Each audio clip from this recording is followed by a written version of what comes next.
नमस्कार, गौरीज रेसिपीमध्ये आज आपण ज्वारीचं खमंग थालीपीठ बघतोय। सकाळचा नाश्ता किंवा रात्रीच्या जेवणासाठी तुम्ही या पद्धतीने खमंग अशी थालीपीठ बनवू शकताय। झटपट होणारी रेसिपी आहे।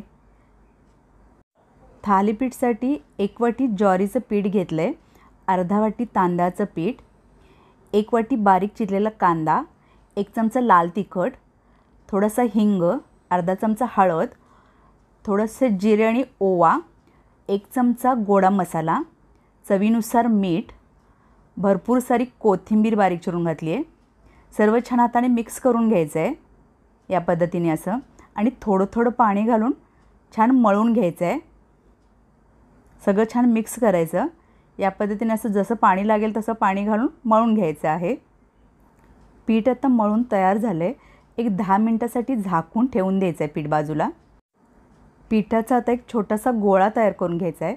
या पद्धतीने असं थोडंसं थापून घ्यायचं आहे हातावरती ते, आणि नॉनस्टिकच्या तव्याला तेल लावून खाली या पद्धतीने आपल्याला थालीपीठ थापून घ्यायचं आहे। थालीपीठ अगदी हलक्या हाताने थापायचं आहे, खूप दाबून करायचं नाही। मध्ये त्याला होल पाडून चारी बाजूला त्याला होल पाडायचे आणि वरून तेल सोडायचं या पद्धतीने असं, आणि गॅसवरती झाकण ठेवून आपल्याला ते शिजवून घ्यायचं आहे। याच पद्धतीने मी लोखंडाच्या कढईत थालीपीठ लावून घेतलंय। झाकण काढून बघूयात। आता आपण थालीपीठ दुसऱ्या बाजूने भाजून घ्यायचं आहे। थालीपीठ गरम गरमच खावं।